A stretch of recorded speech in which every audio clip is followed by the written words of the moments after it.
कोणाला नाही बसता येणार. आणि मग त्यांच्या आश्रमावर आल्यानंतर त्यांनी सांगितलं की तू काही चिंता करू नको. तमुवाच ततो ब्रह्मा प्रसन्न स्मुरीपुंगवा. हा श्लोक एवस्यांतन बडवनात्रम कार्या विचारणा. ब्राह्मणा, तुझ्या मुखातून जे जे निघेल ते छंदबद्ध होऊन कवित्वात परिवर्तित होईल. आणि माझा जो संकल्प आहे, माझी जी प्रेरणा आहे, त्याच्यामुळे रामायण तयार होईल. सगळ्यात मोठा धर्म हा धर्मात्मनो भगवतो लोको. लोकात जे धर्मात्मा झाले त्यात राम सगळ्यात मोठे आहेत. याकरता त्यांच्या उत्तम चरित्राचं तू वर्णन कर, ही ब्रह्मदेवाची आज्ञा वाल्मिकीला आहे. वृत्तम कथया धीरस्यथा तो नारद शतम, ही त्याला आज्ञा दिली आहे. आणि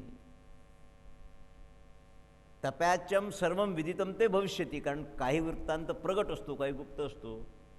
मी तुम्हाला वरून पाहतो, तुम्ही माझ्या गळ्यात माळ पाहता, हे सगळं तुम्हाला वाटतं महाराज संत आहेत, बरोबर आहे की नाही? मी त्या दिवशी बोललो, पण संत कसे नाही ते तुम्हाला कुठे कळते, तुम्हाला कुठे दिसते?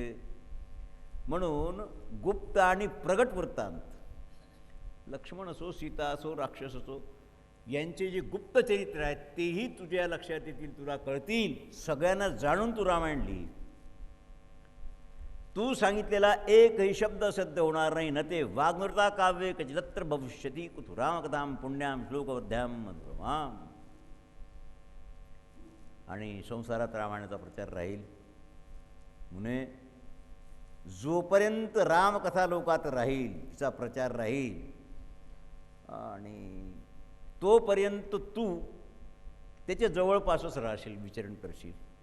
म्हणून रामकथा होते त्या ठिकाणी हनुमंतराय आहेतच, इथे प्रत्यक्षच आहेत. आणि वाल्मिकी रामायण ज्यावेळेला सांगितलं जाते त्यावेळेला वाल्मिकी गुप्त रूपानं येऊन बसतात. म्हणून वाल्मिकी रामायणाचं आयोजन केल्यावर त्यांच्याकरता व्यासपीठावर एक रिकामं आसन टाकून ठेवावं, हा नियम आहे. एक रिकामं आसन इथे टाकून ठेवायला पाहिजे. आपल्याला दिसणार नाहीत, पण वाल्मिकी रामायण सांगत असताना निश्चित रूपानं हजर असतात. धाडेवारात बरोबर आहे ना?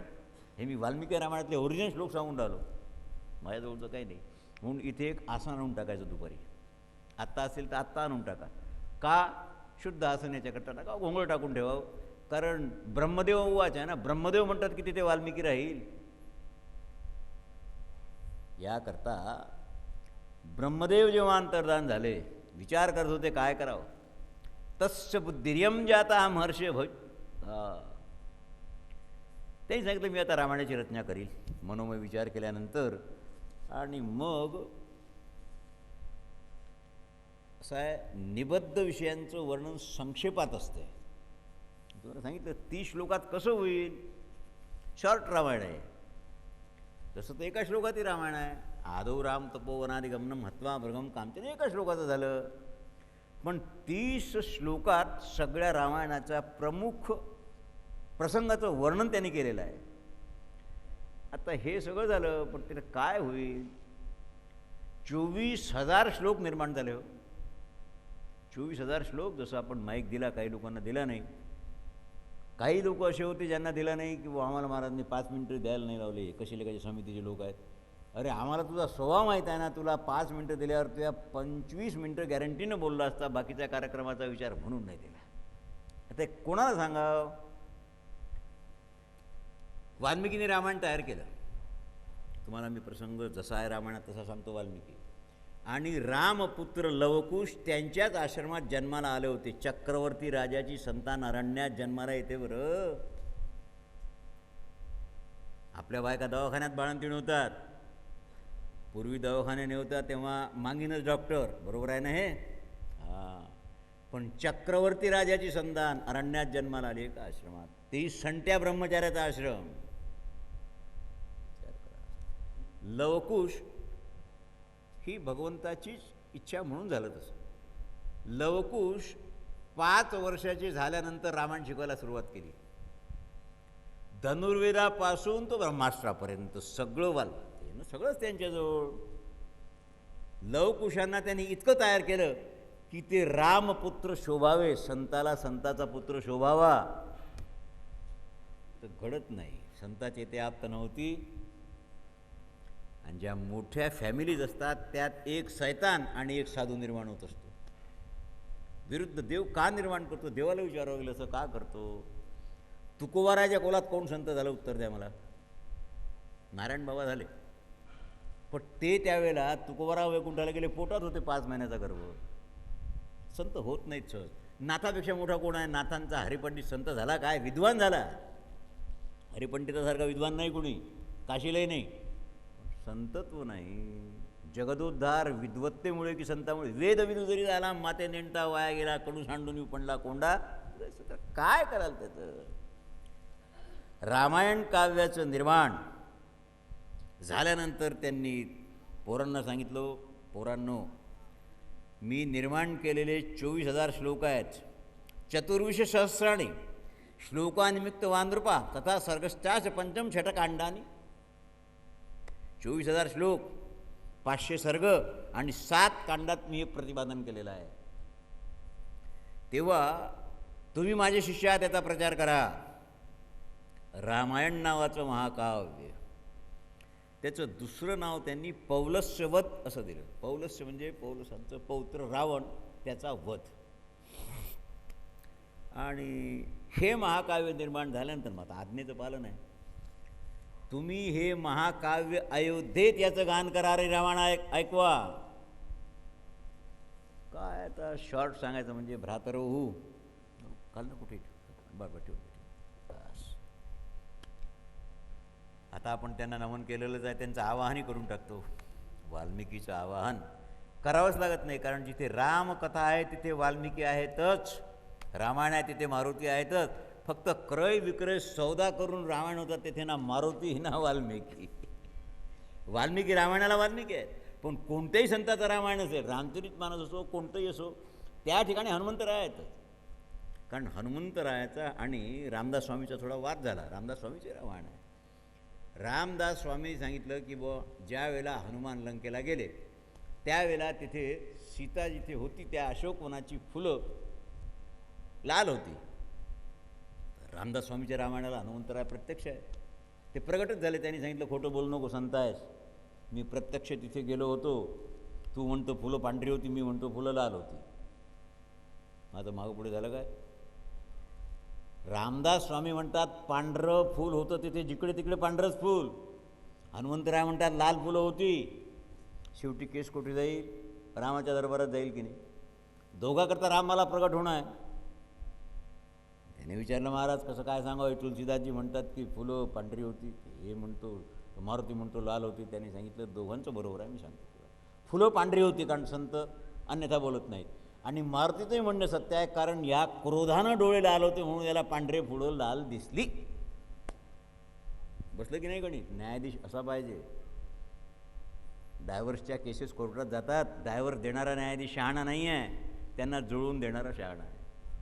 जोडण्याची विद्या शिका, तोडण्याची विद्या शिकूच नका. तेव्हा हे 2 राजपुत्र, तौ राजपुत्रो कांस्तेन धर्मव्याख्यानम उत्तमम वचोत्तम सर्वं कृता काव्य. जेव्हा यांनी अयोध्येत प्रत्येक रस्त्यावर रामचरित्राच्या गानाला सुरुवात केली, आता ते गाणारे आहेत, वाजवणारे आहेत, म्हणणारे आहेत. आता मला तर काही त्यातलं समजत नाही, पण बोलतं मात्र मला आहे ते. त्याला मंद्र, मध्य आणि तार सप्तक म्हणतात. आता ह्यांची स्थानं कोणती आहेत तुम्हाला विचारलं तर, कारण स्थान शब्दाने या ठिकाणी मंद्र, मध्यम आणि ताररूप त्रिविध स्वरांच्या उत्पत्तीच्या स्थानाचं दिग्दर्शन आहे. रामायणावर हे चेष्टा नाही. यात हृदयाच्या ग्रंथीच्या वर, ही हृदय ग्रंथी आहे ना, याच्या थोडंसं वर हा जो भाग आहे, कपोल फलक ज्याला आपण म्हणतो, त्याच्या खाली जो प्राणाच्या संचाराचं स्थान देवाने निर्माण केलेलं आहे, त्या स्थानाच्या ठिकाणी किंवा त्याला हृदय म्हणावं. हृदय, कंठ, डोकं हे 3 स्थानं आहेत आणि याचे 3 भेद आहेत.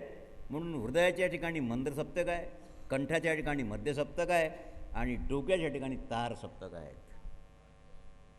आणि त्याती यदुर्ध्वम हृदयग्रंथही कपोल फलकादकः प्रमाण संचारणक स्थानं स्थान निमित्तं करियेषे उरः कंठा शिरस्थेच पुरुषिन मंत्रं भाव्यंच तारंच. ज्या ठिकाणी स्वर पूर्ण होतो त्या स्थानाला मूर्छना असं म्हणतात. हे तुमच्या टाळग्यात येणे नाही. बरोबर आहे. मूर्छनेची व्याख्या काय? ज्या ठिकाणी स्वर पूर्ण होतो त्या स्थानाला मूर्छना म्हणावं लागते. आणि यत्रेव्यसुस्वर पूर्णा मूर्छना संयुक्त वैजयंतिकोश आणि इतर वीणा आदीच्या वादनाचा जो नियम आहे त्यात मूर्छना प्रोक्त त्यात मूर्छनेला फार महत्त्व आहे. म्हणून या सगळ्यांच्या आश्रयानं युक्त लवकुशांनी गान केलं अयोध्येत. राम आहेत, रामाच्या कानावर तर येईलच. त्यांनी सांगितलं, रे कोण आपल्या अयोध्येत रामायणाचं गान करतो? ज्यावेळेला त्यांना सभेत बोलावलं त्यावेळेला सभेत गान करणाऱ्याला संकोच आणि लज्जा असेल, भजनही होत नाही तर बाकीचे कामं काय होतील? प्रशंसित राजकुमार कुश आणि लव. रामाला हे माहीत नाही, रामाला सगळंच माहीत आहे, पण लौकिक दृष्टीने माझे पोरं आहेत की त्यांना माहीत नाही. दरबारात बोलावलं, रामाची दृष्टी पडली. मित्रम पदार्थम तर स्वाभयम समाचरेत. पुत्राला पाहून तुमचं आता आत्माच आहे तुमचा, हृदय तर हालेल ना. हृदय हालेल की नाही थोडंसं पुत्राला पाहून? एखाद्या माणसाचं मर्डर झालं तर वेगळं, पण बाप लेकाचं भांडण नसेल आणि पुत्र मारला गेला तर त्याचं हृदय हालेल की नाही हालेल? लवकुशाकडे पाहून राम विचार करत होतो, कोणाची पोरं आहे ती? दृष्टी पडली फक्त. उवाच लक्ष्मणं रामः शत्रुघ्नं भरतं तथा श्रुत वेदात्म व्याख्यान. तरी महाराज हे कसं काय? हे कोण असू शकतात? प्रत्येकाने त्यांच्याकडे कुतूहलाने पाहिलं. देवाप्रमाणे तेज त्यांचं आहे आणि त्यांना आज्ञा दिली रामाने, गान करा, रामायण म्हणा, उंच स्वर. आपण रामकृष्ण हरी म्हणतो, रामकृष्ण हरी रामकृष्ण हरी म्हणता म्हणता पुढच्या षड्जापर्यंत जातो. पण जे लोक एकदम षड्जापासून सुरू करतात आणि खाली येतात ना षड्जावर, त्यांचे स्वर मधात चुकतात. म्हणून खालच्या स्वरापासून वर जावं. स्टॉप पाहिजे असेल तर पंचमावर स्टॉप द्यावा, पण वरून खाली येण्यात गडबड होऊ शकते. म्हणून मधुर स्वरात, रागात, हे मी नाही म्हणत, रक्तम स्वरित्याम स्वनात तंतियाला रागानं वर्तते. रागात त्यांनी गायनाला सुरुवात केली. आता त्यावेळेला कोणता राग होता? आता तू कोणता राग म्हटला वेणे? हां, त्या दिवशी यमन म्हणाला तुला ताप आला होता काय? का नाही म्हटला यमन? मला हे सांगायचं आहे, ती कृपा हनुमंताची असू द्या. त्यांनी जेव्हा यमन रागात रामायणाला आरंभ केला, म्हणून मी सांगितलं योगायोग आहे तो, यमनापासून आरंभ केला भैरवीपर्यंत शेवट केला. आता भैरवीच्या पुढे रागात नाही असं नाही आहे. इमो मुनी पार्थिव लक्षणा निंकुश. काय महाराज प्रसन्न आहे चारे भाऊ. राम स्वतःचं राजे पण विसरले आणि खाली खालीच्या वर येऊन बसले. काय कोण आहे? कोण आहात रे तुम्ही? आज्ञा आहे, मार्गविधान म्हणतात त्याला, मार्गविधान. आता हे मार्ग आणि देश हे दोन प्रकार आहेत, बारीकात मी तुम्हाला सांगत नाही. त्यांना 13 कोट सुवर्ण मुद्रा दक्षिणा देण्याची आज्ञा दिली. रामाची आज्ञा किती आहे? राम राज्य आहे ना ते. रामाने सांगितलं या पोरांची दक्षिणा, ब्राह्मणाची पोरं दिसतात ही, यांना 13 कोटी रुपये दक्षिणा द्या. शब्द कोणता आहे? दक्षिणा. नाही सांगितलं महाराज. बस गुरुची एवढीच आज्ञा नाही. म्हणून देवही जीवाला बोलवतो, लोभ दाखवतो, पण जो देवाच्याही लोभाला बोलत नाही तो गुरुचा शिष्य खरा आहे. आम्ही या दक्षिणेचे अधिकारी नाही. दक्षिणेचे अधिकारी होते की नव्हते? नव्हते. का? क्षत्रियांनी दक्षिणा घेतली तर रवरव नरकालाच जाईल. आणि आता शेकडो क्षत्रिय भागवतन रामायण सांगून दक्षिणा उपटून राहिले, कुठे जातील? वैश्याला दक्षिणा घेण्याचा अधिकार नाही, शूद्राला दान घेण्याचा अधिकार आहे, क्षत्रियाला भेट घेण्याचा अधिकार आहे, वैश्याला भेट घेण्याचा अधिकार आहे आणि ब्राह्मणाला दक्षिणा घेण्याचा अधिकार आहे. मग तुम्ही कोण? आत्मचिंतन आणि आत्मशोधन. तदिदम वर्तश्याम सर्वे निखिल सर्व गावान श्रोतव्या. त्यांनी सांगितलं, महाराज आम्हाला जीवनभर आमच्या गुरुची आज्ञा आहे, फक्त रामायणाचं गाणंच करायचं आहे. थोडीशी एक कवितेता बरी राहते. चित्रामष्टा पदाकाराम वरनारी गुण आहेत, आम विचित्र शोभा आहे. त्यांची जी शोभा आहे ना, परमार्थ करणाराचं तेज जरा वेगळं असते. जे परमार्थ करत नाही. आणि दशरथांचा शासनकाल आहे ना, रामांचा शासनकाल आहे मी आत्ता सांगितला तोपर्यंत, परंतु राम जन्माच्या आधी कोणाचा शासनकाल आहे? दशरथांचा. म्हणून वाल्मिकींनी हा प्रसंग सोडून देऊन राम अवतरण कसं झालं, राम जन्म कसा झाला याच्याकरता आधी रामायण लवकुशांनी रामायणाला ऐकवल्यानंतर तिथे त्याला फुल स्टॉप दिला आणि मग दशरथाच्या राज्याचं वर्णन केलं. याचा क्रम मोठा विचित्र आहे. दशरथाच्या शासनकालात अयोध्येची स्थिती काय आहे? इक्ष्वाकुलान अतिरथी विराहा. अतिरथी म्हणजे 10,000 महारथीबरोबर जो एकटा लढतो तो अतिरथी. 10,000 रथीबरोबर एकटा लढतो तो महारथी. आणि अर्धरथी शब्द रामायणात नाही पण महाभारतात आहे. अर्धरथी आता कसं काय तो भीष्माचार्य उवाचा आहे. भीष्माचार्यांनी कर्णाकरता अर्धरथी हा शब्द फक्त एकदाच वापरला. तो त्याचा इन्सल्ट करण्याकरता नाही, पण तो त्याचा ते तेज कमी करण्याकरता वापरला. त्याला कारण दुसरं होतं. दुर्योधन विचारतात, युद्ध आरंभ होण्याच्या पहिल्या दिवशी रात्री सरसेनापती 11 अक्षौहिणी सेनेचे भीष्माचार्य होते. 12 भागवतात भीष्म आहेत. दुर्योधन म्हणतो, आजोबा आपल्या सैन्यात आणि शत्रू सैन्यात रथी कोण आहेत, महारथी कोण आहेत, अतिरथी कोण आहेत हे मला सांगा. वर्णन केलं.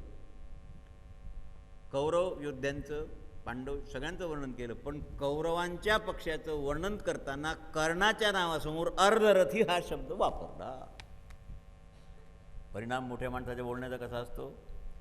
कर्ण म्हणतात, भीष्म मी तुमचा शत्रू नाही, तुमचा मित्र नाही, मी सम आहे, तुमचा अपराध केलेला नाही, तुमच्या कामात हस्तक्षेप केलेला नाही, तरी तुम्ही माझा अपमान का केला, मला अर्धरथी का संबोधलं? माझी प्रतिज्ञा आहे की जोपर्यंत तुम्ही जिवंत आहात तोपर्यंत मी युद्धात येणारच नाही. म्हणून 10 दिवस कर्ण युद्धात प्रेक्षक म्हणून होते, युद्ध करणारात नव्हते. अपमान जर झाला असेल तर निदान एवढं तरी पाणी बाळगा. ते काय आपण संध्याकाळी सगळं विसरतो जात. त्यांच्या काळात धर्म अर्थ काम हे संपादन करणारी प्रजा होती सगळी. आणि याप्रमाणे त्या नगरात निवास करणारे माणसं प्रसन्न. पण तू रामराज्य आणि दशरथ यांच्यात फरक आहे थोडंसं. कोणता? धार्मिकतेचा. रामाची प्रजा धार्मिक होती, दशरथाची नीतिज्ञ होती. त्या धार्मिक, मी सांगतो लक्षात ठेवा, नीतिज्ञ प्रजा असणं आणि धार्मिक असण्याच्यात महदंतर आहे. नीतिवान राहील तो धार्मिक राहील त्याची गॅरंटी नाही, पण धार्मिक असतो तो गॅरंटीनं नीतिज्ञ असतोच. काय झालेलं आहे? सगळ्याजवळ स्वर्ण अलंकारापासून घर भोजन काय असेल नसेल ते काही ना काही आभूषण त्यांच्याजवळ आहे. कुणीही फकीर गरीब नव्हता. थोडंसं वर्णन आता आजचं राज्य शासन तुम्ही सगळे अनुभवता, पेपर वाचता, सगळं पाहता. तस्या मात्या, मात्य म्हणजे अमात्य, अमात्य म्हणजे मिनिस्टर, मंत्री. गुणौरा संदिक्षो स्वात्मना मंत्र ज्ञाने तिश्याम नित्यम प्रयुक्ते रजा. मला असं वाटतं की रामायणातले हे श्लोक पेपरला द्यावे. म्हणजे मंत्री कसा असावा, दशरथाचे कसे होते. रामाचे तर नंतर सांगू. दशरथांच्या मंत्रिमंडळात गुणानं संपन्न 8 मंत्री होते. आता आपण केव्हाही मंत्री वाढवतो. तुम्ही अनुकूलराव म्हणून 50 चे 60 करायला काही वेळ नाही लागत आणि लाजही नाही लागत आपल्याला. 10 मंत्री वाढवून नाही का चेष्टा आहे काय? हां, मला माप काय ते कशाचं आहे ते काय कांद्याचं माप होय काय? कसे आहे ते? जे मंत्रक तत्वाला जाणतात, तुम्ही त्यांच्यासमोर बसल्यावर तुमची शारीरिक चेष्टा पाहिल्याबरोबर तुम्हाला जाणून घेतात, असे मंत्री पाहिजे. तुमची खिशात किती रुपये मला द्यायला आले हे आता आपलाही मंत्री जाणतो. आपण 5 लाख मागितले 2 लाख तर देईलच. हे बरं त्यांच्यात काही गुण आहेत. पण दृष्टीर्जनयो विजया सुराष्ट्रो राष्ट्रवर्धना अकोपो धर्मपालश्च सुमंतश्च अष्टपदा. यात दृष्टी, जयंत, विजय, सुराष्ट्र, राष्ट्रवर्धन आणि धर्मपाल मिळून सगळ्यात हेड होते महामंत्री सुमंत्र. संतांचं चरित्र पुढे आहेत. मी तुम्हाला काय सांगितलं, नुसतं मंत्र्यांना राज्य चालत नाही, 2 संत पुरोहित कोणून कोणीही त्या मंत्र्यांना मार्गदर्शन करायला लागतात. म्हणून ऋत्विजौ द्वावमिती तस्यात वसिष्ठौ वामदेवश्च. वसिष्ठ आणि वामदेव हे राजपुरोहित मंत्रिमंडळाला मार्गदर्शन करायला होते. आता कोणत्याही राष्ट्रातल्या मंत्रिमंडळात संत मार्गदर्शन करायला आहेत ते आम्हाला बोलावलं होते. 2000 आम्ही गेलो, इतके मोठे संत गेलो, सगळं डालं भरून, कुटाराचं डालं भरून संत गेले तिथे अमेरिकेत. मार्गदर्शन केलं म्हणजे लेक्चर दिले, हे सगळं केलं. पण त्याच्यानंतर 6 वर्षात जगातल्या कोणत्या राष्ट्रात सुधारणा झाली मला सांगा. आता आमच्या बोलण्यात दम नसेल हेही शक्य आहे, किंवा आमच्या बोलण्याचा परिणाम त्यांच्यावर काही नसेल हेही शक्य आहे. मूर्तीचं असं आहे, 2 गोष्टी त्यात असतात. नीतिरूप मैत्री त्याला लागते, आणि मंत्र्यांचे वस्त्र. इथून रामायण. मग सुवासस्स सुवेशाच सर्वे शुचिव्रता. तुम्ही उभ्यानं मुताला जाता आणि बूट घालत नाही पायातले, आणि तसेच त्या कॅबिनेटमध्ये येतात, त्यात थोडं चालते काही. शुचिव्रता हा पंचशुद्धी केलेला आणि उत्तम व्रताचं पालन करणारे. तर काय भागवत सांगणारे एकादशा करत नाहीत हो, तर काय सांगावं. मुरारी बापूचं मी रामायण 15 मिनटं ऐकलं नागपूरला एक दिवस. त्यांनी स्पष्ट सांगितलं, भाई हम तो 11 करते नहीं, एकादशी करने का मतलब ही क्या है. आणि आपण वारकटी प्राण गेला तरी एकादशीवाल्या, त्याच्यामुळे किती मोठा संत असेल पण ज्याला एकादशी प्रिय नाही तो आपण त्याला साधू समजण्याचं कारणच नाही, सज्जन समजू. आणखीन भाग सांगणारे आहेत काही, ते काय लगायचं माझ्या तोंडावर नाव आहेत 2-3, पण मी आता म्हातारपणात विसरून जातो. दशरथाला पुत्र नाही. आता मी म्हणतो मारुतीला पुत्र नाही, कसं काय करतं, त्याला काही दुःख आहे विचारावर. इथल्या इथे हनुमंताला प्रश्न विचारा, महाराज तुम्हाला काय तर दुःख कशाचं आहे. ते काय संसार करायला जन्माला आले काय. दशरथ संसारी आहे, नीतिज्ञ सगळं आहे, पण संसारी काय की नाही, त्याला दुःख होतं मला पुत्र नाही म्हणून. तर काही कथा मी तुम्हाला नंतर सांगेल. विचारविनिमय सुरू होईल की नाही. 700 भोगपत्न्या आहेत आणि धर्मपत्नी 3 आहेत. कौशल्यापासून सुमित्रा, कैकेयी या धर्मपत्नी आहेत. भोगपत्नी वेगळी, त्याला यज्ञात आहुती टाकण्याचा अधिकार नाही भोगपत्नीला. धर्मपत्नीला पत्नीनो यज्ञ संयोग आहे. पतीच्या गैरहजेरीत ती अग्नी तुपाची आहुती टाकू शकते, तिला पत्नी म्हणतात. धर्मपत्नी, धर्मपुत्र, धर्मगुरु हे सगळे असतात. आणि मग विचारविनिमयाला सुरुवात झाली, कसं काय करावं. दशरथ म्हणतात अश्वमेध यज्ञ केला तर कदाचित होईल पुत्र, म्हणजे दान करा, 4 धाम यात्रा करा, न जाणो जमेल तर जमून जाईल. वैद्य वाचविती जीवा तरी कोण भसते केशवा. हां, आणि पुत्राकरता तर तुकोराचे प्रमाण जसे विचित्र आहेत, त्याचा विचारच करावा लागेल. तुम्हाला कोणत्याही कर्मानं तुमचं प्रारब्ध अनुकूल असल्यापासून काही प्रयत्नानं प्राप्त होईल, पण त्यातून काहीतरी वाईट निघेल. कसं करावं. राजा म्हणता यज्ञ करा, पण विधीनं हीन यज्ञ करू नका, ते उलटी मोटर फिरते. विधिहीनस्य यज्ञस्य सद्या करता विनश्यती. शांताराम ऐकून आले ना. त्याला काय पारायण आलं, रामचरित मानायला लागतं, एका दिवसात पारायण होतं. त्याला काय लागतं रामचरित आहे, वाल्मिकीचं करून दाखवा. मग म्हणू 7 दिवस नाही, 9 दिवस नाही, 12 दिवस. त्याला काय लागतं, एवढं अक्षरात एवढं पुस्तक आहे, त्याला काय पारायण लागतं. वाचा, त्याचा आनंद घ्यावा लागतो, पारायण करता नाही आहे. विधिहीनस्य यज्ञस्य, विधिहीन यज्ञाचं अनुष्ठान करणारा आणि करवणारा, म्हणजे करणारा यजमान आणि करवणारा पुरोहित यांनी जर विधीत चूक केली तर त्याचा सर्वनाश झाल्या वाचून राहत नाही. म्हणून आपलं हरिहरी तुम्ही म्हणारे विधीचं काम फक्त हरी म्हणा, हरी बोलावं, हरी बोला. भांडता कांडता हरी म्हणा, बायकोला झोडपताना नाही हरी म्हणा. आता तर काल नाही, तेव्हाचा होता का. हे साधा आहे, त्याला विधी नाही विधान नाही. पण गायत्री म्हणता काय लॅट्रिनला जाताना, नरकाला जाल की नाही. विचार असा आहे. आता नाव सुचवा, नाव कोणाद्वारे, यजमान कोणाला करावं. दशरथाला सांगितलं तुम्हाला पुत्र पाहिजे, तुम्ही यजमानाला सांगितलं माझी लायकी नाही आहे. अश्वमेध यज्ञाचं कंकण यजमान होण्याची माझी पात्रता नाही. प्रामाणिक माणूस असा यजमान पाहिजे की निश्चित त्याला कंकण बांधल्यावर पुत्र व्हावा. ऋषशृंगाला आणा. आणि सुमंत्र बोलले असं, शहाणा मंत्री होता तो. त्यांनी सांगितलं, महाराज कंकण बांधायला यजमानाला बायको पाहिजे. मोकाट्याला बांधता येत नाही, ब्रह्मचार्याला बांधता येत नाही, संन्यासाला बांधता येत नाही. आणि ऋषशृंग जे आहेत 16-17 वर्षाचं वय, तरुण आहे, पण बायको नाही ना, ब्रह्मचारी आहे ना. आता कसं कराल? अंग देशात त्यांचा आश्रम आहे, गंगेच्या काठावर. तिथे भयंकर तपोवन अरण्य सगळं आहे. तिथे ते राहतात आणि त्यांना तिथून आणावं. कारण काश्यपश्च पुत्रोंशी विभांडक इति श्रुता. महर्षी कश्यपाला 13 बायका. महर्षी कश्यपाचे पुत्र विभांडक, आणि विभांडकाला एकच मुलगा झाला ऋषशृंग. तेही स्नान करत असताना अप्सरा आंघोळीला गंगेत आली आणि तिचं विवस्त्र शरीर पाऱ्यावर यांचं वीर्य स्खलित झालं. ते एका हरणीनं गेला म्हणून पुत्र झाला ऋषशृंग. बायको करून संसार नाही केला. नाही नाही, विभांडकाला बायको कुठे आहे?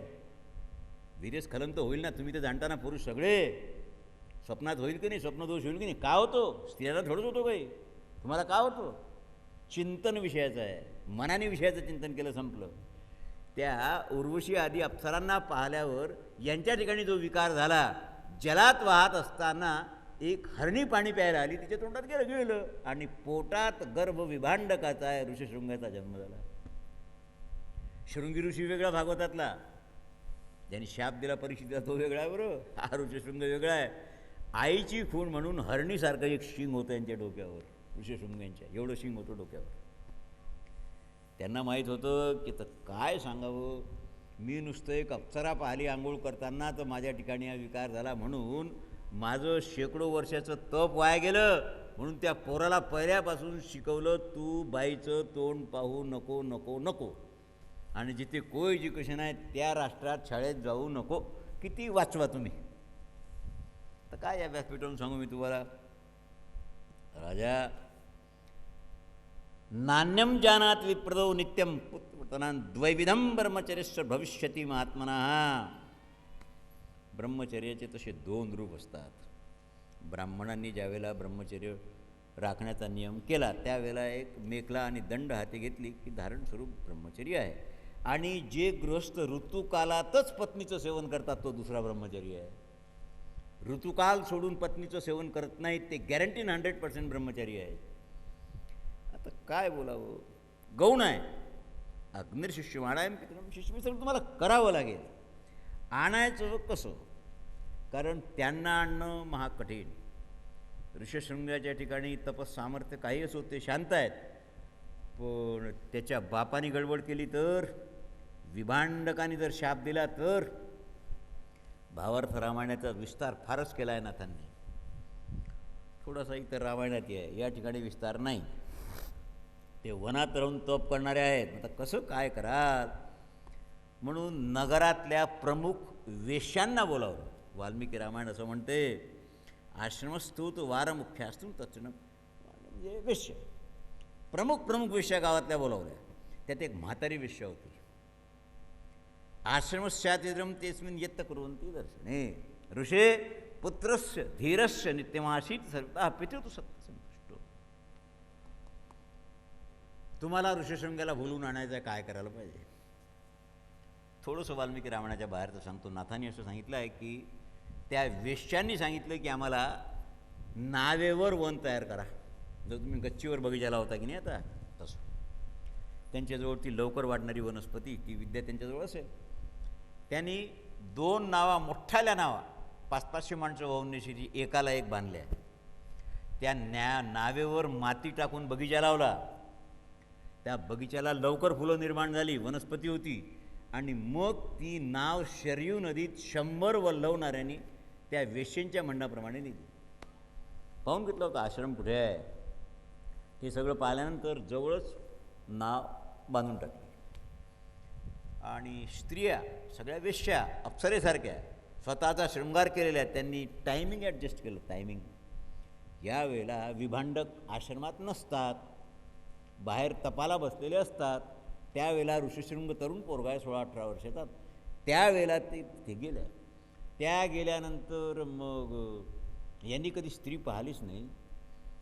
याला वाटलं की हे कोणी तपस्वीच आहेत आपल्यासाठी. म्हणून सांगितलं, महाराज कुठं तुम्ही इथे कुठे आलात, कोण आहात तुम्ही?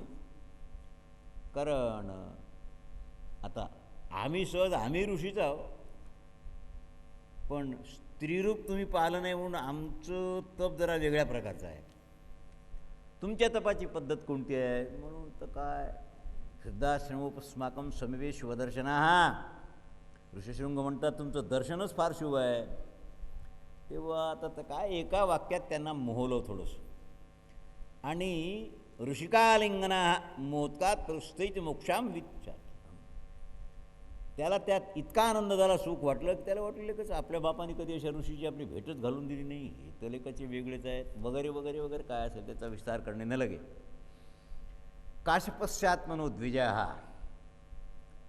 तर ज्यावेळेला ऋषशृंग प्रसन्न अवस्थेत होते आणि त्यांचे वडील आल्यावर सगळं पाहिलं होतं. ते काही स्त्रियांची केसं पडलेली, कधी स्वयंपाकात निघतोच की नाही काही पडलेलं आणखी वगैरे वगैरे. त्यांनी सांगितलं का रे आज कोण आलं होतं? सांगितलं बाबा हे काही सांगता येणार नाही, परंतु विचित्र प्रकारचे ऋषी इथे येऊन गेले आणि याप्रमाणे वगैरे त्यांनी थोडी प्रिकॉशन घेतली. पण दुसऱ्या दिवशी याप्रमाणे भुललेलं, कारण मला रामायण खूप सांगायचं म्हणून मी सोडून देतो थोडंसं. श्रुत्वात वचनम तासा सर्वासां मृदंगमम. त्या वेश्यांनी सांगितलं, महाराज आम्ही तुमच्या आश्रमावर आलो, तुम्ही आमच्या आश्रमावर तर या एकदा. चला म्हणलं. त्यांचा आश्रम म्हणजे त्या नावेवर बगीचा केला होता की नाही, तिथे एक पर्णकुटी बांधली होती, त्या नावेवर नेलं. आता त्यांना काय माहिती त्या नाव आहेत. आणि त्या नावड्याने सांगितलं चला आता अयोध्येकडे नाव वलवायला सुरुवात करा. तास 2 तास बसा मारा, 2-4 घटका हास्य विनोद कर बसवलं त्याला. आणि जेव्हा अयोध्येला शरयूच्या काठावर नावा लागल्या त्यावेळेला मग त्यांना उतरून घेतलं. सुमंताने सांगितलं, राजन भूय एव हि राजेंद्र शृण्वी वचन येतं. तुम्ही आता असं करा, सगळ्यात आधी यांना गृहस्थ करा. अंगराजाकडे सपरिवार जाऊन त्यांना शांता नावाची कन्या आहे तिच्याबरोबर ऋषशृंगाचा विवाह केला. आता इथे काही त्यांचे वडील रागावले असं नाही आहे. इतर रामायणात असं आहे की त्यांना कळल्यावर ते रागावून आल्यावर असं काही नाही आहे. त्यांचे वडील आल्यानंतर कुभांडक माझा मुलगा इकडे आला काय सांगितलं महाराजाला. आणि नंतर पत्नीसहित पित्याचं दर्शन घेतलं. सुनेचं तोंड पाहिलं आणि प्रसन्न झाले. त्यांनी सांगितलं तुला कल्याणमस्तू, तुझं कल्याण होईल. कारण माझं तर चुकलं, मी तुला वाचवण्याचा प्रयत्न केला, पण तू शेवटी 25 वर्षाचा होईपर्यंत हरिपाठ भजन केलं, पण आता पुढे तू वाचू शकला नाहीस, त्याला माझा इलाज नाही, गृहस्थ झाला, बरं झालं. इतर काही करण्यापेक्षा गृहस्थ व्हा. जे ब्रह्मचारी महाराज लोक आहेत ना त्यांना माझी हातपाय जोडून विनंती आहे, गृहस्थ व्हा. काय याचं उत्तर माझ्याजवळ आहे पण देता येत नाही. व्हा, कारण यांच्यावर हे प्रसंग आले तो आपली तो दिल्ली बहुत दूर आहे.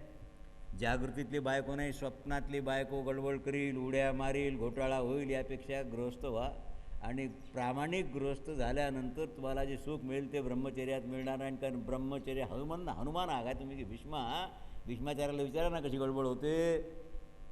म्हणून काय महात्म्य आहे महाराज. आवश्यक तयारी यज्ञ वगैरे तर आपल्याला प्रसंग आहे राम जन्माचा. कारण वाल्मिकी रामायणात हा प्रसंग आधी आहे. वशिष्ठाद्वारा जी नियुक्ती आहे हे सगळं विधिविधानानं युक्त आहे बरं. तसा राम जन्माला येत नाही. विधिवत सत्कारपूर्वक, जी अवहेलना नाही, नाव ठेव.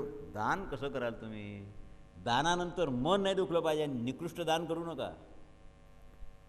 निकृष्ट दान करूनही जीव नरकाला जातो. श्रेष्ठ दान करावं, कमी करावं पण श्रेष्ठ दान करावं. याप्रमाणे त्या यज्ञात जे दान केलं गेलं, यजस्सु संपूजिता सर्वे. काल मी इथे आलो की नाही यांच्याकडे, आता शांताराम आला. काही माझाही शिष्य आहे पण ब्राह्मण आहे ना, म्हणून मी त्या पोरी सांगितलं आधी त्याचे पाय धुवून त्याला कुंकू लाव. महाराज म्हटलं तुम्हाला याचं गणित नाही, it is higher mathematics, you know nothing. आधी त्याला कुंकू लावायला लावलं तर कारण आहे ना काही.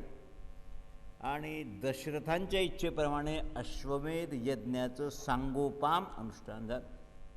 मीमांसा शांताराम प्रवर्गम शास्त्रतः कृत्वा तथै पादम द्विजा कृचश्च विधिवत सर्वम अधिकम कर्म शास्त्रतः. म्हणजे अश्वमेधाचे अंगभूत कर्मविशेष विधी मीमांसा कल्पसूत्र यात जे सांगितलं आहे तदनुसार ही विधी आहे.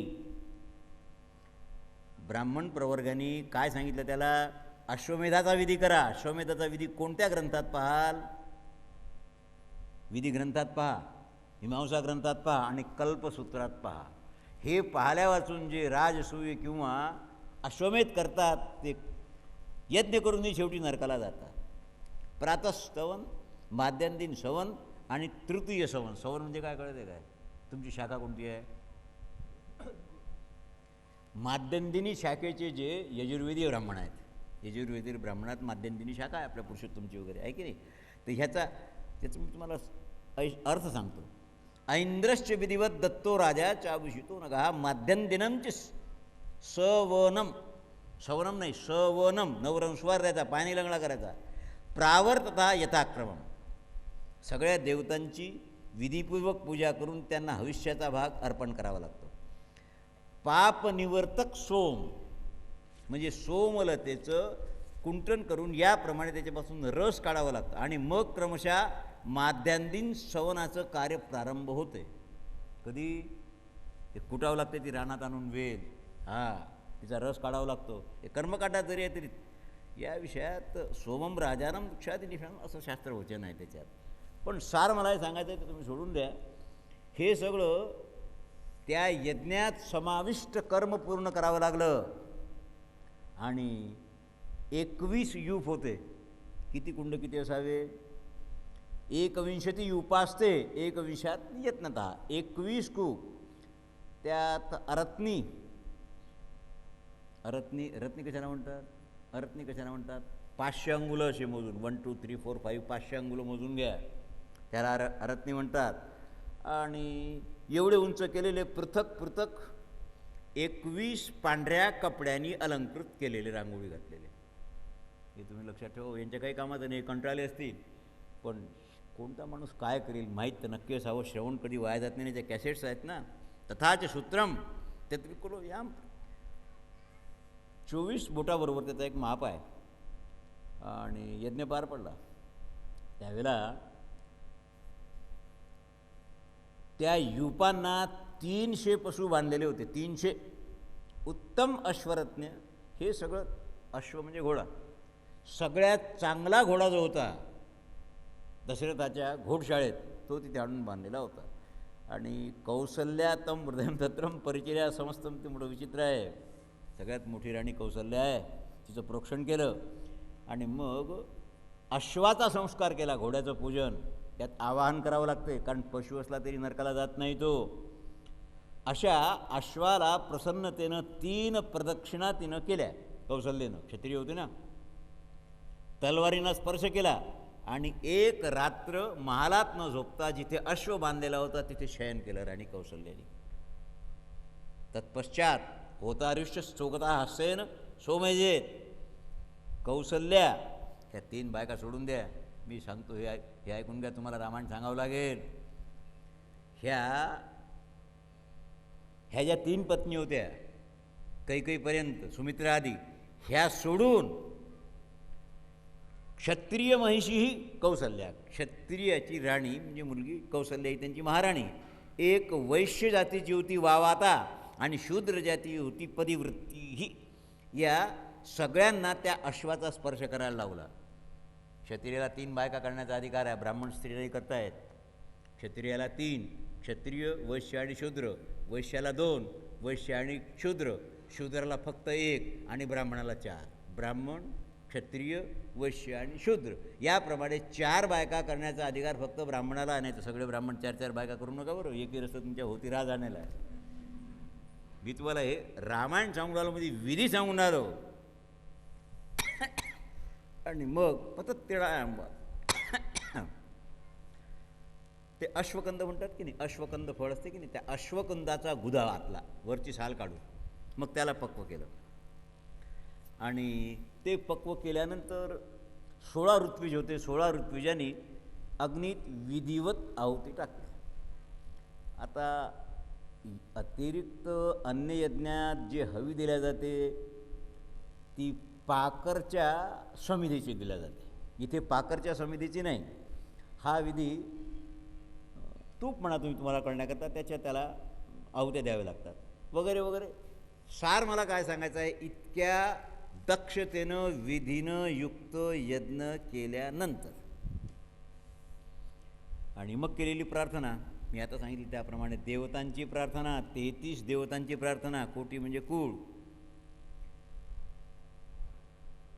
मग विचार केला की आता कसं काय करावं. हे यज्ञ सुरू असताना ब्रह्मदेव विचार करत होते की रावणाच्या वधाचा तो उपाय करावा लागेल. मी त्याला वर देऊन बांधून घेतलेलं आहे, कसं करावं. म्हणून अथर्व वेदांतर्गत जे मंत्र आहेत त्यात मग भगवंताला विनंती करावी लागली महाविष्णूला, महाराज आत्ता हे जे भविष्य निघेल दशरथाच्या याच्यातून तुम्ही तद्द्वारा प्रविष्ट होऊन माणूस रूपानं जर प्रगट व्हाल तरच रावणाचा वध होईल, अन्यथा इंद्रही त्याचा वध करू शकणार नाही. कारण उद्वेज येती लोकांस, तिन्ही लोकात त्यांनी घबराट निर्माण केलेली आहे. त्याचं वैशिष्ट्य सांगू, नैनम सूर्य प्रतपती पार्श्वर्ते याति समारुता चलोर मिलिते ते दृष्टाम समुद्रोपी न कल्पते. म्हणजे सूर्य पाहिजे तेवढाच तपतो लंकेत, त्याच्याकरता वायू पाहिजे तेवढाच चालतो. समुद्र रावणाच्या भीतीमुळे उल्लंघन मर्यादा करत नाही. हे सगळं एवढं बल. म्हणून भगवान तुम्ही याप्रमाणे, कारण जीवाला शक्यच नाही, कितीही मोठा शूरवीर असला त्यालाही शक्य नाही, तर तुम्ही याप्रमाणे रावणाच्या वधाकरता तुम्हाला प्रगट व्हावं लागेल. आणि तत्पश्चात ततः पद्मपलाशश्च कृत्वा समान चतुर्विधम पितरम. त्यांनी सांगितलं, देवाने सांगितलं ठीक आहे, मी मला 4 रूपात विभक्त करतो. मी दशरथाच्या घरी येतो, त्याला बाप करण्याचा मी निश्चय केला आहे, पण 4 रूपानं विभक्त होईल मी. राम, लक्ष्मण, भरत आणि शत्रुघ्न हे माझीच रूपं राहतील. त्यात श्रेष्ठ कनिष्ठ राहील, पण भेद काही राहणार. आणि मग त्या अग्निकुंडातून प्राजापत्य पुरुष प्रगट झाले. तत्पश्चात पुत्रेश यज्ञ करता. हा प्राजापत्य पुरुषाच्या हातात खीर होती. खिरीचं एक भांडं होतं. त्या भांड्याचे जेव्हा प्रगट झाले तेव्हा त्यांनी सांगितलं, राजा हे कोणाच्या हाती दिलं? ते ऋषशृंगाच्या हाती दिलं. पण ऋषशृंगाच्या पत्नीला ग्रहण करण्याचा अधिकार नाही. तू जरी यजमान होता तरी तू हा यज्ञ जो केलेला आहेस तो राजा दशरथाला पुत्र व्हावा म्हणून केलेला आहे. म्हणून तुझ्या पत्नीला भक्षण नाही करता येणार. जांबुनत नामक सुवर्णाच्या परातीत, जांबुनत सुवर्ण, अग्नीची विष्ठा सुवर्ण आहे ते वेगळं आहे. जांबुनत सुवर्ण देवाचे अलंकार होतात ते वेगळं असते. आणि त्याच्यात खीर म्हणजे तांदूळ घालून केलेली दुधाची खीर दोन्ही हातावर धरलेली आहे. अद्भुत मायेची विष्ठा. समविश्वास किवृत्तम वाक्यविदम दशरथम नृपम प्राजापत्यम नरम विद्धी मामहितात नृपहा. दशरथाकडे पाहिलं आणि सांगितलं, राजन मला तुम्ही प्रजापती लोकातला पुरुष समजा, मी देवाज्ञेनंच आलो हेही समजा. आणि पुन्हा राजच्चेंद्र देवान्यत प्राप्तमिदं त्वया, हे मी तुला अर्पण करतो, तुला देतो. नृपश्रेष्ठा, ही जी बनवलेली खीर आहे ही देवतांनी बनवलेली आहे, स्वयंपाकीने बनवलेली नाही. कारण याच्याद्वारा देव प्रगट व्हायचे आहेत. म्हणून ही धन, आरोग्य, वृद्धी सगळी करणारी आहे.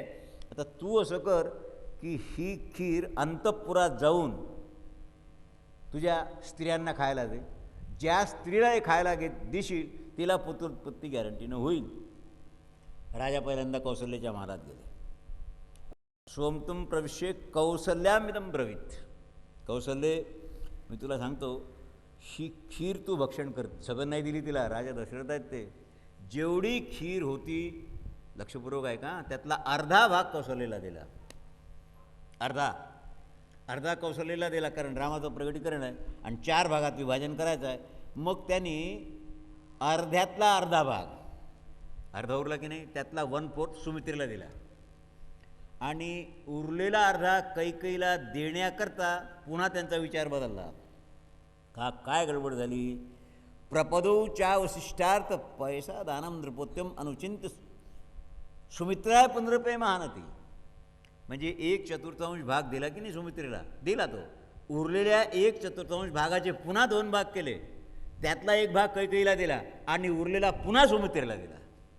म्हणजे सुमित्रेजवळ भाग किती आला? 1/4 आधी आलेला आहे 1/4 आणि 1/4 मधला अर्धा पुन्हा सुमित्रेला आला. दोनदा दिल्या गेली. कैकेयीला 1/4 यातला म्हणजे 1/8 दिला गेला. म्हणून कैकेय्यौ दौ पुरुषः अनुचिंत समुद्राय पुनरेव महामती एवं दासा ददौ राजा पैसा. सुमित्रेला 2दा अर्पण केल्यामुळे तिला 2 पोरं झाले, लक्ष्मण आणि शत्रुघ्न, आणि कैकेयीला भरत झाले, राम. याप्रमाणे ब्रह्मदेवाच्या प्रेरणेनं मग हे बाकीची उत्पत्ती आहे सगळी, पृथक पृथक वानर उत्पत्ती. आता वृक्षराज जामवान वगैरे ब्रह्मदेवाने सांगितलं का रे बाबा कसं करता, आता देव जर तिथे देवरूपानं प्रगट होईल विष्णू, त्याला मदतीकरता मी आताच प्रमाण दिलं, निद्राकरिता होतो पाहिजे, तुम्ही कोण कोण जाता? पूर्वमथा सृष्टो जामवान, वृक्षराजाचा पुत्र सगळ्यात श्रेष्ठ आणि म्हातारा जामवान, त्यांनी सांगितलं बाबा माझा तर प्रश्नच नाही. एक वेळेला मी जांभई घेतली, त्यावेळेला ते माझ्या मुखातूनच माझ्या बापाच्या प्रगट झालो, मी काय आईच्या पोटातून जन्माला नाही आलो. याप्रमाणे सगळं झाल्यावर मग वानरराज वाली ह्याला देवराज इंद्राने प्रगट केलं, सुग्रीवाला देवराज इंद्राने प्रगट केलं, विश्वकर्म्यानी तेजस्वी वानर गंधवादन कुबेराचा पुत्र होता, विश्वकर्म्यानी नल नामक, कारण विश्वकर्म उत्पन्नाय नलजम नाम महाकपिम, नील साक्षात अग्निदेवाचा पुत्र होता. ही सगळी देवतांची संतती रामाच्या सेवेकरता आणि रावण वधाकरता निर्माण झाली. वरुणौ सुषेण नामक वानराला त्यांनी निर्माण केलं, आणि मग मारुतसौरशा श्रीमान हनुमान नाम वानर हा वज्रसंतापात वज्रशरीरी भगवान हनुमान. या वानराला वायुदेवतेनं औरसपुत्र म्हणून निर्माण केलं, आणि त्यांचा वेग गरुडाप्रमाणे आणि वज्राप्रमाणे शरीर, कारण वज्राला कोणी तोडतच नाही. सगळ्यात श्रेष्ठ हे होते. बुद्धिमतां से सृष्टा बहुसहस्रा दश देवस्त द्योतता. हा जेवढी निर्मिती होती देवतांची त्या सगळ्यात बुद्धिमतां वरिष्ठ. आणि मग त्यांच्या जाती वगैरे त्याचं वर्णन आहे. मला तुम्हाला हे सांगायचं आहे की जे कथाकार किंवा रामायणकार सांगतात त्यातला काही भाग वाल्मिकी रामायणात आलेला नाही. जन्मसंस्कार सांगत असताना राजा दशरथ, पूर्वीची पद्धत आहे ती, 9-8वा महिना असला तर डोहाळे काहीतरी होतात, तसे आधीही होता 2-4 महिन्यापासून. काही बाया चुली होत्या पूर्वी, आता कशाचे ते पोपडे खात असतील देव जाणे, पण त्या चुलीची पोपडे खात, कोणी माती खात, कोणी कोळशाचा भुरका खात. मी सांगतो आहे की नाही, हे डोहाळे मी समजून गए की ज्या पोटात काय आहे, कोणते महाराज येणार आहेत. म्हणून कौशल्याच्या महालात डोहाळे विचारायला गेले. रामायणातला भाग आहे हा. गतेषु वृत्ती शेषु राजा दशरथ पुन्हा प्रविश्य श्रीमान प्रियोत्तमम. याच्यात डोहाळे विचारायला दशरथ गेले असा श्लोक नाही नाही नाही. वाल्मिकी रामायणात डोहाळे विचारायला दशरथ गेले नाहीत, पण दशरथ महालात गेले. पुष्पे जातस्वारतो.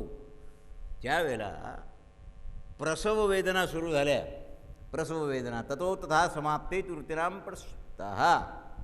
यज्ञाच्या समाप्तीनंतर 6 ऋतू निघून गेल्या, आणि चैत्र मासाची 9वी ज्यावेळेला पुनर्वसू नक्षत्र होतं, कर्क लग्न होतं, आणि भगवती कौसल्या देवीनं सर्व लक्षणांनी युक्त सूर्यासमाने प्रकाशमान आणि कुंडलीत सूर्य, मंगल, शनी, गुरु आणि शुक्र हे 5 ग्रह आपापल्या उच्च स्थानात विराजमान असताना विष्णुरूपान श्रीरामचंद्राला जन्माला घातलं. बोल राजाधिराज रामचंद्र भगवान की. माथ्यावर सूर्य आहे, सगळे बलवान ग्रह आहेत. आणि याप्रमाणे भरतौ नाम कैकश्च यज्ञे सत्यपराक्रम सात्यात विष्णुर्चतुर्भाग हो. विष्णूच्या चतुर्भागात सर्वे समुदितो गुणा. भरताचा जन्म झाला असता, स्वरूप, पायस, कीर, चतुर्थ घेतली होती की नाही, पण हे यांचं एक लक्षात ठेवा. आणि सुमित्रेला या रामायणात असं आहे की सुमित्रेच्या पोटात लक्ष्मण आणि शत्रुघ्न आले. कोणत्या रामायणात असं आहे की कैकेयीला भरत आणि शत्रुघ्न होते, लक्ष्मण एकच सुमित्रेला होतं. पण ओरिजिनल वाल्मिकी रामायणात असं मात्र आहे. पुष्पे जातस्सु भरतो मीन लग्ने प्रसन्न जाऊ. म्हणजे यांचा जो जन्म झाला भरतांचा त्यावेळेला जन्मनक्षत्र पुष्य होतं, मीन लग्नात झालेलं आहे. आणि सुमित्रेचे जे दोन्ही पुत्र झाले ते आश्लेषा नक्षत्रात कर्क लग्न उत्पन्न झालं असताना झाले. आता स्वभाव पाहून घ्या तुम्ही, भरताचा कसा आहे, रामाचा कसा आहे, लक्ष्मण. काय कुंडलीवरून सगळं पाहावं लागते ना. तुम्हाला जो खरा भविष्यवेत्ता आहे तो सांगतो ही तुमची कुंडली पाहून तुमच्या नक्षत्राची योजना काय, आणि याप्रमाणे तो पृष्ठपदा हा शब्द आलेला आहे. द्वितीय पृष्ठपदा म्हणजे भाद्रपद नक्षत्रात दोन भेद, पूर्व भाद्रपद आणि उत्तरा भाद्रपद, हे दोन भेद आहेत. या दोन दोन तारे असतात त्यांचे, त्याला ज्योतिषशास्त्रात प्रसिद्ध पृष्ठपद असं म्हणतात. तर हे जे जन्माचं व्याख्यान आहे रामायणात, दोन गोष्टी दिलेल्या आहेत. बाकी तुम्हाला नंतर सांगतो. क्षत्रियस्य द्वादशम सुतकम, हे जे अशौच आहे जनना शौच आहे. आता मृता शौच कोणी मारत नाही, पण जनना शौचाचा तर प्रश्नच नाही. आता रामाचं वाढणं काय बरंच सोडून द्यावं लागेल मला, त्याला काही गरज नाही. शिवक्षेत्राश्चाहम तुम सुसर्वात प्रभो ब्रूही, कारण रामलीला ही आहे, कृष्णलीलेप्रमाणे थोडी आहे पण आहे. काकभ्रुशुंडी रामलीला पाहण्याकरता, रामदर्शनाकरता 5 वर्षाचे राम होईपर्यंत राजमहालाच्या जवळच्या आम्रवृक्षावर 5 वर्ष त्यांचा निवास असे. पण हा श्लोक वाल्मिकी रामायणात नाही. आता पवित्रम तस्वा पूर्वान् सामया पवित्रम परम मम. आता घर तीर्थ, पुण्यश्लोकाची जी यात्रा आहे ना, घर तीर्थ कधी होते? महापुरुष जन्माला आला, संत जन्माला आला का घराचा तीर्थ होत असते. आणि मी त्या दिवशी बोललो तुम्हाला, खऱ्या संताच्या पायाची धूळ ज्या घरात पडेल त्या घरातली आधी व्याधी आघात सगळे जातात. आणि उष्ट्या अन्नाचा कण जर पडेल तर ते घर पवित्र झाल्यावर कधी अपवित्र होतच नाही. थोडेसे राम झाले म्हणजे काय जास्त वय नाही आहे, 12-14 वर्षाचं वय असेल. आणि तत्रुच्छारादसिंहस्य वाशमदा विष्णू.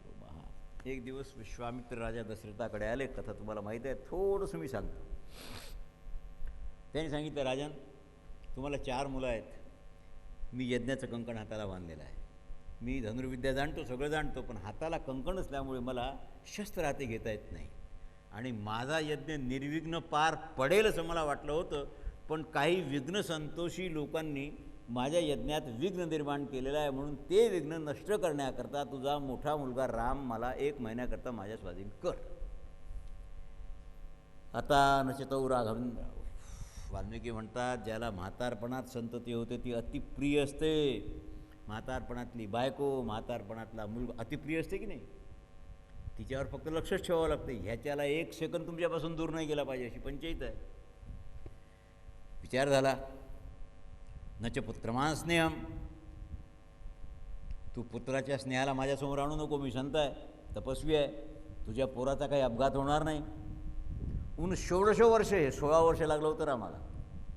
आणि दशरथ म्हणतात, मोठमोठे राक्षस, त्यांच्याबरोबर हा पोरगा, अजून याला युद्धाची सवय नाही, रणक्षेत्र पाहिलं नाही, आम्ही त्याला शिकवलं, पण एकदम ज्याला राक्षसावर युद्धाला मी कसं काय पाठवू शकतो? अहमेव धनुष्य, पहा मी धनुष्याला प्रत्यंचा लावतो, शस्त्र घेतो, तुमच्याबरोबर मी सैन्य घेऊन स्वतः चालतो, हा नाही करू शकणार. रामाला न्यायची इच्छा असेल, मी माझी चतुरंगिणी सेना देतो, तुम्ही म्हणाल ते देतो. 60 वर्ष सहस्राणी, दशरथाचं वय किती होतं? रामाला मागायला विश्वामित्र आले तेव्हा 60 वर्ष सहस्राणी जातस्य राम कौशिका पृच्छो न पारिकम नरामं मनपसी. महाराज विश्वामित्राला म्हणतात, माझं वय 60,000 वर्षाचं झालं आणि एवढ्या म्हातारपणात मोठ्या प्रयासानं मला हा मुलगा झालेला आहे, पुत्रप्राप्ती झाली आहे, म्हणून माझं मन त्याच्याकडे फार ओढते. याच्याकरता कृपा करून तुम्ही त्याला नेण्याचा प्रस्ताव मागं घ्या. काय करावं? नाराज तर होईलच की नाही माणूस. अरे इच्छेप्रमाणे वेश धारण करणारे, ह्या राक्षसांचा वेग फार आहे, त्या राक्षसांना मी पुरा पडेल. फक्त राक्षसात नाही शक्तोशी संग्रामम स्थाळू तस्य दुरात्मना, रावणाबरोबर मी युद्ध करू शकत नाही. दशरथ म्हणतात, जर रावण सोडून इतर राक्षस असेल मी त्यांचा वध करील, पण रावणाला जिंकण्याची शक्ती माझ्या येते नाही. देव दानवा गंधर्व हा यक्षा पतंगा पन्नगा हा रावणम सोतून किम पुनर्मानता युधी. देव दानव गंधर्व यक्ष गरुड ना कोणातही रावणाला जिंकण्याचं बल नाही, म्हणून मी रावण सोडून कोणालाही जिंकू शकतो. तथ अथ कालमुपयुद्धे सुतम सुंदोपया. महाराज सुंदोपसुंद सख्खे भाऊ होते, एक पान अर्ध करून खात होते, एवढं सख्य होतं त्यांचं. आणि त्या सुंदोपसुंदाचे पुत्र आहेत. तर मला सांगा, मारीच आणि स्वभाव देवताही यांना भितात, इतकं बल त्या मारुस स्वभावत आहे, आणि ते तुमच्या यज्ञात आणतात विघ्न. आता कसं करावं? मी त्यांच्याबरोबर युद्ध करू शकेल, हे पोरं कसं करतील?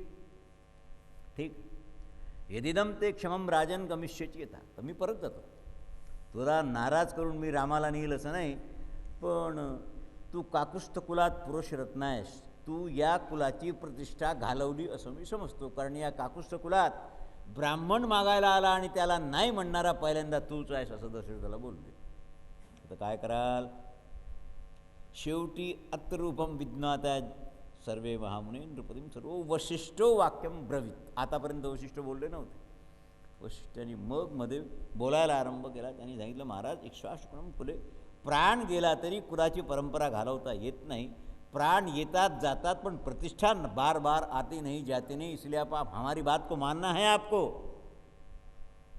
मी हे कार्य करीन म्हटल्यानंतर जो मनुष्य ते कार्य करत नाही तो नरकाचा गामी होतो, पुण्याचा नाश होतो. म्हणून तुम्ही रामाला विश्वामित्राबरोबर देणंच योग्य आहे. फार काय तर माणूस मरतो ना, अरे हा राम आहे, जन्माच्या वेळेला मी तुला अवस्था सांगितली आहे, तेव्हा तू चिंता करू नको. विश्वामित्र साक्षात धर्माची मूर्ती आहे. धर्म एव विवरितम वरहा. तू चिंता करू नको, रामाला यांच्याबरोबर दे. तेव्हा आता हे राम जेव्हा जायला निघाले, प्रीती असते, भाऊतचारी आहेत. लक्ष्मण म्हणतात, रामाला एकटं जाऊ देण्यात माझ्या मनाची प्रसन्नता नाही, मी रामाबरोबर जाईल. दशरथांनी आज्ञा दिली. आणि विश्वामित्री म्हणतात, एक से दो बोले. ह्याच्याकरता स्वस्ती वाचन केलं पहिल्यांदा, आणि मग राग. काय? विश्वामित्र मार्गानं जात होते त्यावेळेला त्यांनी सांगितलं, रामा तुला पुढे युद्ध करायचं आहे. दीड योजन तुम्ही असं समजा, एक योजन 4 कोसाचा. अयोध्या सोडल्यावर 6 कोसावर शरीवच्या दक्षिण तटावर विश्वामित्रांनी त्यांना सांगितलं की आता तुम्ही दोघंही आचमन करून घ्या, हातपाय धुवा आणि सायंकाळची संध्या करून घ्या. त्यावेळेला बला आणि अतिबला नावाची विद्या मंत्र समुदाययुक्त रामाला विश्वामित्राने दिली. आता पुढे राम युद्ध करतील, कारण त्यांच्याजवळ बला नावाची व्यवस्था आहे आणि मंत्ररूप आहे, अतिबलाही आहेत. हे दिल्यानंतर मंत्र ग्रामम गृहांतम बलातिबला तथा, ह्या शक्ती मंत्ररूप आहेत. दोन्ही विद्या ब्रह्मदेवांच्या कन्या आहेत, म्हणून त्यांचा वध किंवा त्यांचा पराभव कोणी करू शकणार नाही. रामा तुला हे शेवटपर्यंत जे कार्य करायला तुझा अवतरण आहे तुला कामी पडतील वगैरे. शरयू संगमावर, गंगा शरयू संगम आहे की नाही, तिथे रात्रभर थांबल्यानंतर पुढे जेव्हा गेलं त्यावेळेला आता त्यांचं काय होतं, ते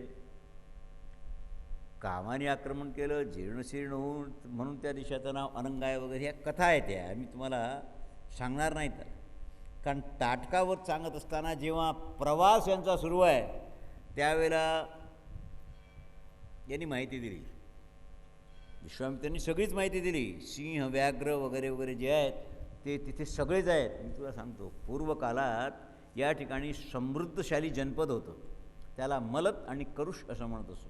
कालांतरानं थोडी गडबड झाली आणि एक यक्षिणी त्या ठिकाणी आली. तिच्या शरीरात 1000 हत्यांचं बल होतं आणि याप्रमाणे ते राष्ट्रविष्ट नष्ट केलं वगैरे.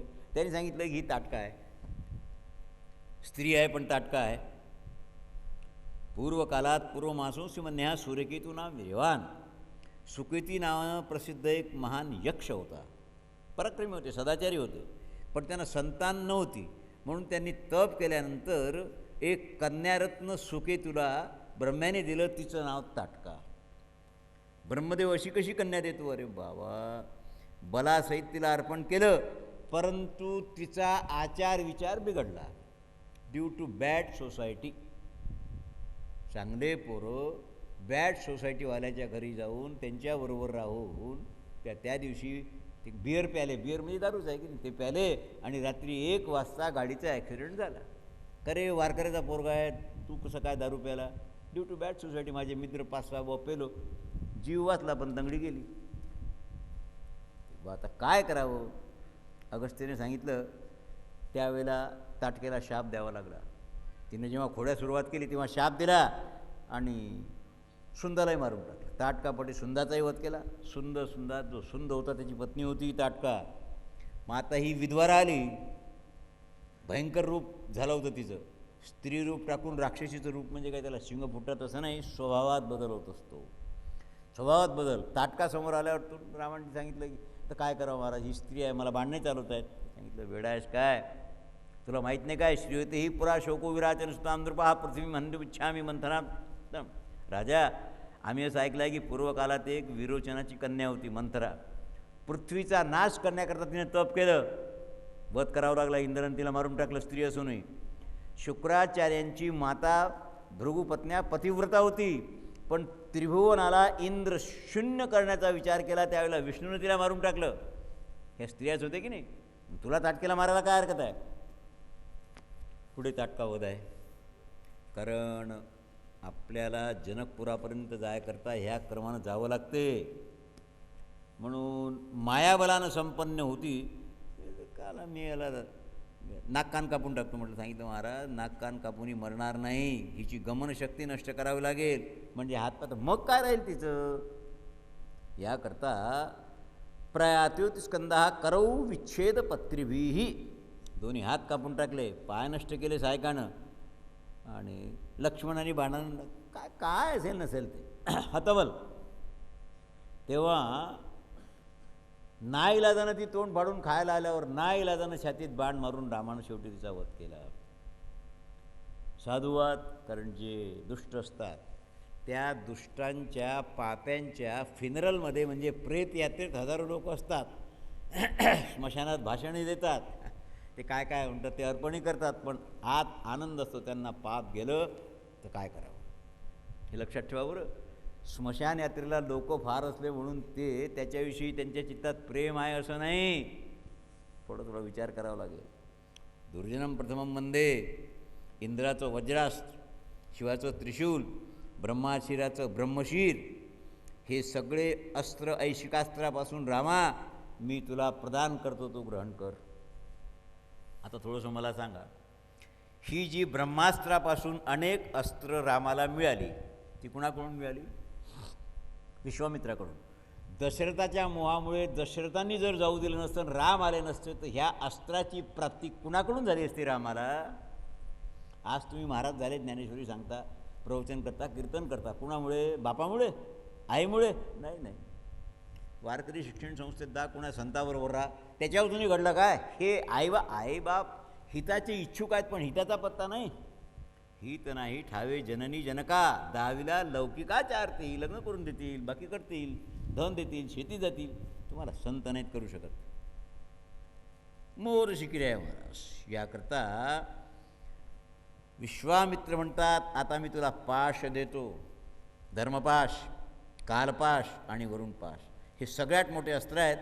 कुणीही तुला बांधलं तर तू कशातही बांधल्या जाणार नाहीत. कालपाशात बांधल्या जाणार नाहीत, धर्माच्या पाशात बांधल्या नाही, वरुण पाशात नाही.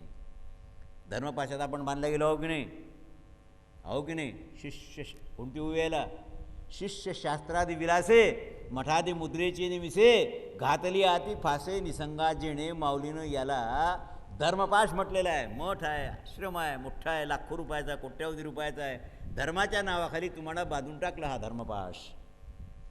महायशस्वी आहेस तू, मी तुला सांगतो. नंदन नामानं एक विद्याधराचं महान अस्त्र आहे, आणि खड्ग आहे ज्याची धार कधी लावावं लागत नाही आणि ज्याचा वार कधी चुकत नाही, ते विश्वामित्राने दिलं. सारखं आहे. सकल अस्त्रांची संहार विधीसहित त्याला परिचय करून दिला, आणि मग यज्ञस्थान आल्यावर त्याला टाकलं. स्वतःच्या आश्रमावर आल्यानंतर मग वास्तविक कोणी कोणाचं पूजन करावं? सिद्धाश्रमाजवळ पूर्ववृत्तांत वगैरे सांगितलं त्यांना, पण आश्रमात आल्यानंतर कोण कोणाची पूजा करेल? राम लक्ष्मणाने विश्वामित्राची पूजा केली. संत देवाची पूजा नाहीत करत, देव संताची पूजा करतो. तुम्ही पहा कसं आहे. त्यांनी सांगितलं, रामा तुला सांगू काय, वामन अवतार धारण करायच्या वेळेला विष्णूचा अवतार ग्रहणपूर्व आश्रम हा आहे. याचं नाव आहे सिद्धाश्रम. सिद्धाश्रमा इति ख्यात सिद्धौ यत्र महातपहा. या ठिकाणी